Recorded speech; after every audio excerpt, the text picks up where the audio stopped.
Assalamualaikum warahmatullahi wabarakatuh. Salam sejahtera untuk semua. Halo sis dan bro, selamat datang di podcast IMF bareng saya Munawar Fuad. Sejenak ada sebuah pertanyaan, apakah seorang koruptor akan tetap masuk surga? Kita tahu bahwa bersama para pejuang reformasi rakyat berusaha keras untuk memberantas korupsi, kolusi, dan nepotisme selama lebih dari 25 tahun. Sayangnya korupsi masih terus berlangsung meskipun Presiden Joko Widodo sangat berkomitmen dalam memberantas korupsi. Namun korupsi masih terjadi di semua tingkat pemerintahan, baik dari pejabat eksekutif, legislatif maupun yudikatif. Yang lucu, ada seorang jenderal pernah bilang dalam satu diskusi, korupsi hanya bisa dihapus saat semua orang ada di sorga. Dalam perspektif agama, korupsi adalah segala sesuatu yang gelap, tidak umum, tidak sah, menyeleweng, dan mementingkan kepentingan pribadi atau kelompok saja. Ada yang pesimis dan menyebut bahwa korupsi semakin berani dilakukan dengan terang-terangan. Kata korupsi berasal dari bahasa Latin corruptio, yang artinya menyuap atau merusak. Korupsi adalah tindakan melanggar hukum untuk kepentingan pribadi, keluarga, atau kelompok. Dalam Undang-Undang Nomor 31 Tahun 1999, Junto Undang-Undang Nomor 20 Tahun 2001 tentang pemberantasan tindak pidana korupsi menyebut bahwa korupsi adalah tindakan melawan hukum dengan maksud memperkaya diri sendiri, orang lain, atau korupsi yang berakibat merugikan negara atau perekonomian negara. Di dalam masyarakat, seringkali kita mendengar istilah serupa dengan korupsi seperti sogok, pungutan liar, uang kopi, salam tempel, dan lain sebagainya. Singkatnya, korupsi adalah pengkhianatan terhadap bangsa dan negara, bahkan dikecam oleh semua agama. Rasulullah sendiri melaknat orang yang menyuap, menerima suap, dan menjadi para korupsi. Kita harus sadar bahwa korupsi merusak kepercayaan rakyat, dan itu lebih kejam dari terorisme. Seperti kisah Mobutu di negara Zaire hingga wafatnya tahun 1997. Mobutu disebut oleh berbagai media sebagai pemimpin atau orang besar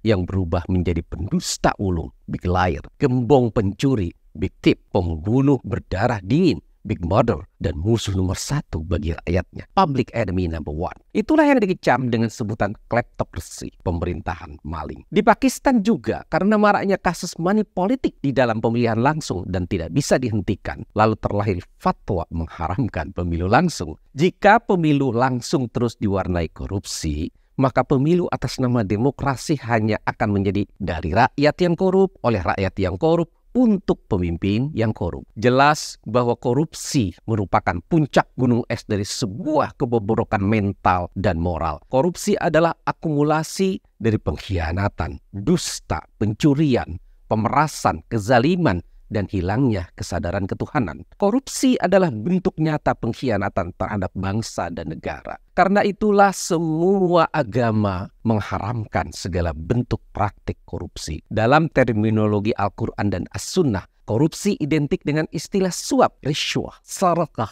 pencurian, al-ghash, penipuan, pengkhianatan, khianah, kebatilan, al-batil, kezaliman, az-zulmu, dan juga dosa besar, itsmun kabir. Imam Yusuf Qaradawi, guru besar hukum Islam, menyatakan bahwa korupsi merupakan pengkhianatan terhadap agama. Minal sa'imin. Di dalam Al-Quran surah Al-Baqarah dinyatakan, dan janganlah sebagian kamu memakan harta sebagian lainnya di antara kamu dengan jalan yang batil. Dan janganlah membawa urusan harta itu pada hakim, supaya kamu dapat memakan sebagian dari harta benda orang lain dengan jalan berbuat dosa, padahal kamu mengetahuinya. A'udzubillahi minasyaitonirrajim. Bismillahirrahmanirrahim. Wala ta'kulu amwalakum bainakum bil batil wa tudlu biha ilal hukam litakulu fariqam min amwalin nasi bil ismi wa antum ta'lamun. Rasulullah juga melaknat orang yang menyuap,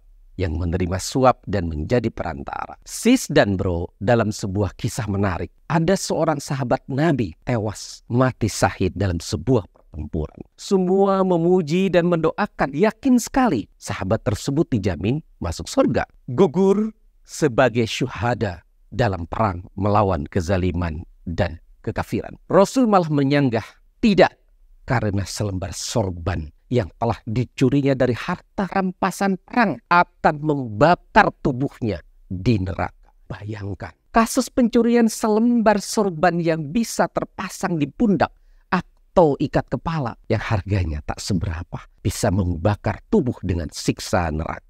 Ketika korupsi dilakukan oleh pejabat tinggi pemerintahan, Allah memberikan kabar buruk bagi hancurnya kepercayaan dan kejatuhan sebuah bangsa dan negara. Dalam sebuah hadits qudsi, Nabi SAW pernah berkhutbah dan menyampaikan, sesungguhnya telah membinasakan umat sebelum kalian.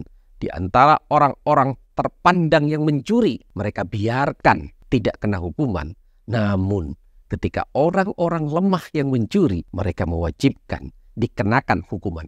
Nabi Muhammad SAW juga menyatakan bahwa dirinya akan memotong tangan putrinya jika dia mencuri. Walladzi nafsu Muhammadin biyadihi law anna Fatimah binta Muhammadin saraqat laqata'tu yadaha. Demi jiwa Muhammad yang berada di tangannya, sekiranya putriku mencuri, maka aku sendiri yang akan memotong tangannya. Tentu saja putri Rasul tak pernah mencuri atau berperilaku sebagai koruptor. Hal ini menunjukkan bahwa setiap pemimpin dimanapun harus menjadi teladan. Menyemaikan keteladanan dimulai dari diri, keluarga, dan orang-orang terdekatnya. Sis dan bro, kita harus bersama-sama memerangi korupsi. Mulai dari diri sendiri, keluarga, dan lingkungan terdekat. Perjuangan Partai Solidaritas Indonesia di dalam menyita aset koruptor dan membatasi transaksi uang tunai adalah upaya untuk membersihkan dosa dan menyelamatkan kekayaan negara. Mari bersatu dalam gelombang besar gerakan moral melawan korupsi hingga ke akar-akarnya. Bersama Partai Solidaritas Indonesia dan seluruh masyarakat sipil, kita teguhkan solidaritas untuk masa depan yang lebih baik. Salam solidaritas. Assalamualaikum warahmatullahi wabarakatuh. PSI Partaiku.